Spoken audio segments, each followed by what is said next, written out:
Hello everyone, welcome back to our channel Bioverse the universe of biology. और हमारा चल रहा है टॉपिक डीएनए रेप्लिकेशन का। इससे पहले वाले लेक्चर में हमने बेसिक बातें सीखी थी कि डायरेक्शंस जो होते हैं वो क्यों होते हैं, जीन, क्रोमोसोम, डीएनए में अंतर देखा था, कौन बड़ा होता है कौन छोटा होता है।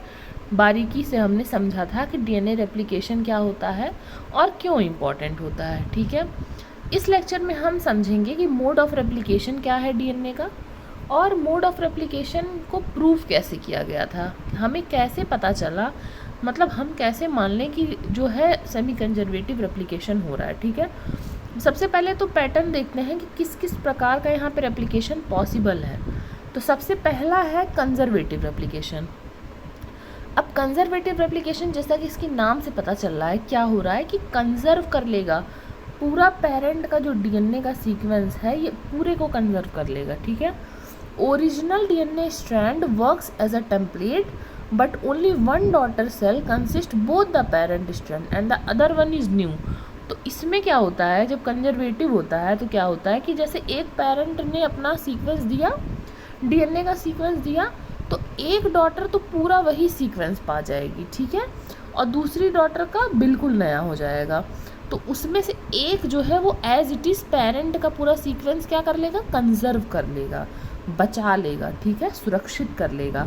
तो इसीलिए कहा जाता है कंजर्वेटिव। ठीक है, अब एक बात बताइए, अगर कंजर्वेटिव रेप्लिकेशन होगा, ठीक है, तो दोनों डॉटर को equal amount of nucleic acid तो मिलेगा नहीं। पेरेंट का इन्फॉर्मेशन जो है, मान लीजिए डॉटर 1 है, डॉटर 2 है, तो पेरेंट का इन्फॉर्मेशन तो पूरा डॉटर 1 ले गई, डॉटर 2 जो है उसके पास तो बिल्कुल जेनेटिक इन्फॉर्मेशन नहीं है।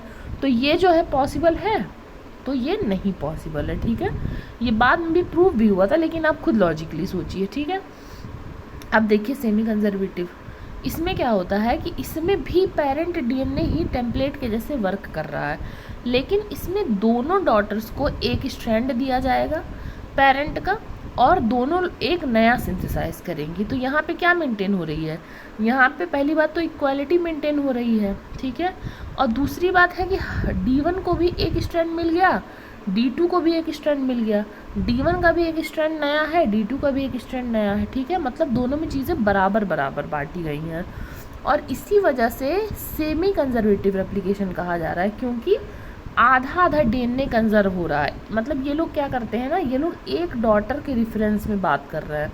आप ये मत सोचिएगा कि स्ट्रैंड तो दोनों बच रहा है तो सेमी कंजर्वेटिव क्यों कहा जा रहा है। सेमी कंजर्वेटिव ये लोग रेफरेंस दे रहे हैं कि हम एक डॉटर के रेफरेंस में बात कर रहे हैं। जैसे इस डॉटर को देखिए, इस डॉटर के केस में पूरा डीएनए बच गया तो कंजर्वेटिव हो गया। अब इसी डॉटर के रिस्पेक्ट में इसमें देखिए, तो इसमें सिर्फ आधा ही डीएनए तो पेरेंट का बच रहा है, तो इसीलिए इसको सेमी कंजर्वेटिव कहा गया। ठीक है, तो यही असली में होता है, सेमी कंजर्वेटिव रेप्लिकेशन होता है। ठीक है, ये तो हम सबको पता है। एक और तरीका है, डिस्पर्सिव भी हो सकता है। इसमें क्या किया जाता है कि तो पेरेंटल डीएनए को तोड़ दिया जाता है डबल स्ट्रैंड में, मतलब कि जैसे ऐसे है डीएनए, ठीक है, तो यहाँ से ब्रेक लग गया, यहाँ से ब्रेक लग गया, इस तरीके से।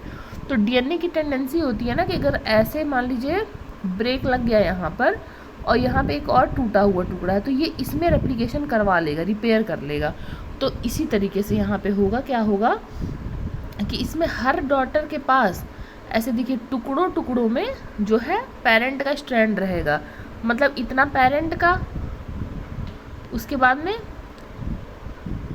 इतना नया, फिर इतना पेरेंट का, फिर इतना नया, इस तरीके से रहता है। ठीक है ना, मतलब कि डिस्पर्सिव रहता है, बिखरा बिखरा रहता है। तो इसीलिए इसको क्या कहते हैं, dispersive mode of DNA replication. अब हमने ये समझा कि 3 तरीके हो सकते हैं, लेकिन सेमी कंजर्वेटिव ही होता है। ये बात कैसे प्रूव हुई, तो 2 साइंटिस्ट थे। ठीक है, 2 साइंटिस्ट थे जिनका नाम था मेसेल्सन और स्टेहल। तो इन्होंने क्या किया था, एक्सपेरिमेंटली इस चीज़ को बताया था, डेमोन्स्ट्रेट किया था कि जो है रेप्लिकेशन वो होता है सेमी कंजर्वेटिव। तो proof of semi conservative replication क्या है, मेसेल्सन एंड स्टेहल एक्सपेरिमेंट। ठीक है, और ये 1958 में ये एक्सपेरिमेंट परफॉर्म किया गया था।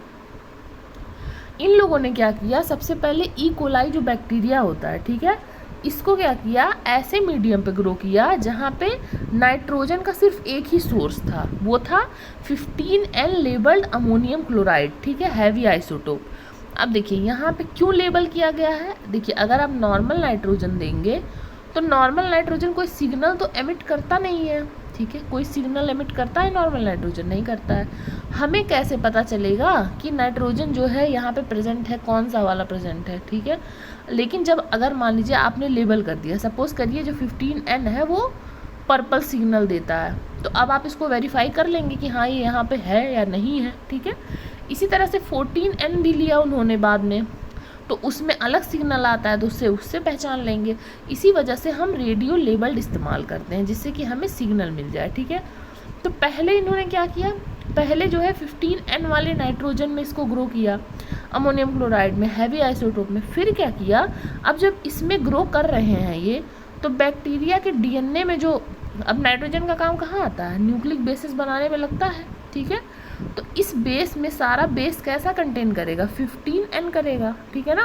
मतलब अब इसके DNA को हम पकड़ सकते हैं कि ये वही वाला DNA है कि नया DNA है। समझिएगा बात को। जैसे इन्होंने क्या किया, इन्होंने DNA में इनकॉर्पोरेट करवा दिया N15। जैसे DNA बनाने के लिए हमें चाहिए न्यूक्लिक बेस चाहिए, ठीक है। ये न्यूक्लिक बेस बनाने के लिए हमें क्या चाहिए, नाइट्रोजन चाहिए। अब जब आप यहाँ पे सिर्फ यही वाला नाइट्रोजन अवेलेबल करवाएंगे तो हम DNA बनाने के लिए यही नाइट्रोजन ना इस्तेमाल करेंगे, और जब हम ये नाइट्रोजन इस्तेमाल करेंगे तो मेरा DNA में समझ लीजिए टैग लग जाएगा, मतलब सिग्नल देगा मेरा DNA, क्योंकि हम आपका लेबल वाला जो है नाइट्रोजन इस्तेमाल कर लिए थे, ठीक है। तो अब आप पता लगा सकते हैं कि अब मेरा सिग्नल से आप क्या पता लगा सकेंगे कि हम पुराने वाले DNA का इस्तेमाल कर रहे हैं या कोई नया DNA आ गया है। जब नया DNA आ जाएगा तो वो ये सिग्नल नहीं ना देगा, क्योंकि वो इससे लेबल नहीं रहेगा, वो किसी और चीज़ से लेबल रहेगा। तो यही रीज़न है कि क्यों ऐसा किया उन्होंने। अब देखिए फिर क्या किया, जब अच्छे से ये 15N वाला इन लोग के DNA में अच्छे से मतलब बैठ गया, ऑक्युपाई कर लिया, उसमें इनकॉर्पोरेट हो गया, तो क्या किया, ट्रांसफ़र कर दिया, ठीक है। किस में ट्रांसफ़र कर दिया, 14N वाले मीडियम में, मतलब नाइट्रोजन का लाइट आइसोटोप पे ये लोग ट्रांसफ़र कर दिया, ऐसा मीडियम में ट्रांसफ़र किए जो नाइट्रोजन 14N जहाँ पे प्रेजेंट था, ठीक है। उसके बाद इन्होंने क्या किया, डेंसिटी को मेज़र किया सीजियम क्लोराइड मेथड से, ठीक है। बायोन डेंसिटी के बेसिस पे सेंट्रीफ्यूजेशन किया, और रिजल्ट क्या आया वो देखिए। सबसे पहले जब उन्होंने पूरा मतलब 15N वाला DNA था, जब उसको इन्होंने सेंट्रीफ्यूज किया तो सिर्फ एक बैंड आया जो कि हैवी बैंड था, ठीक। ये तो नॉर्मल सी बात है भाई, DNA में जब 15N कंटेन कर रहा है तो हैवी ही ना आएगा, नॉर्मल ही तो आएगा, ठीक है। एक आया सिंगल बैंड। फिर हुआ F1 जनरेशन में, जब F1 जनरेशन में क्या हुआ, F1 जनरेशन में जब तुरंत ये लोग लाए थे 14N वाले मतलब मीडियम में, तो क्या हुआ था, तब एक बैंड आया जो कि हाइब्रिड था। क्योंकि देखिए अब भी देखिए यहाँ पे देखिए जो डायग्राम हमने बनाया था बिल्कुल वैसा ही नहीं है। जैसे मतलब यहाँ पे समझ लीजिए ये 15N वाला DNA है, ठीक है। अब एक स्ट्रैंड यहाँ चला गया, एक स्ट्रैंड यहाँ चला गया, और एक स्ट्रैंड नया सिंथेसाइज हुआ। तो जो नया सिंथेसाइज होगा वो जो वहाँ पे अवेलेबल नाइट्रोजन रहेगा उसी को लेके ना अपना बेस बनाएगा। तो यहाँ पे हम क्या अवेलेबल किए हैं, इसको N14 अवेलेबल किए हैं। तो जो नया वाला स्ट्रैंड बना वो क्या बन गया, N14 बन गया। देखिए यहाँ पे यही ना रिजल्ट आया है, N15 आया है और N14, N15 और N14। मतलब इससे प्रूव हो रहा है ना ये बात कि हमारा जो है पुराना वाला DNA आधा आधा बचा है दोनों में, और नया DNA आधा आधा बनाया गया है। तो सेमी कंजर्वेटिव प्रूव हो गया। फिर क्या हुआ, बहुत सारी जनरेशन के बाद क्या देखने को मिला कि सिर्फ लाइट बैंड मिल रहा है एक, और एक हाइब्रिड मिल रहा है। डार्क बैंड क्या हुआ, गायब हो गया। मतलब कि 15N वाला जो पेरेंटल DNA था वो धीरे धीरे क्या हो रहा है, लॉस्ट हो रहा है, ठीक है ना। तो इसी से पता चला कि हमेशा नहीं रहेगा, धीरे धीरे लॉस्ट हो जाएगा, क्योंकि सेमी कंजर्व होगा। तो इस एक्सपेरिमेंट से प्रूव हुआ कि DNA replication is always semi conservative in mode.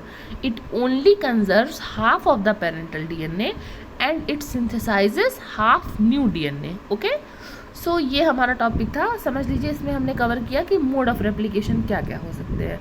अब आगे और भी बहुत सारी इंटरेस्टिंग चीज़ें हैं, तब तक आप जो है चैनल को सब्सक्राइब कर लीजिएगा और उसके बाद में आपको कोई भी डाउट हो तो आप कमेंट सेक्शन में पूछ सकते हैं। तब तक के लिए पढ़ते रहिए, बढ़ते रहिए। Keep learning, keep growing. Thank you.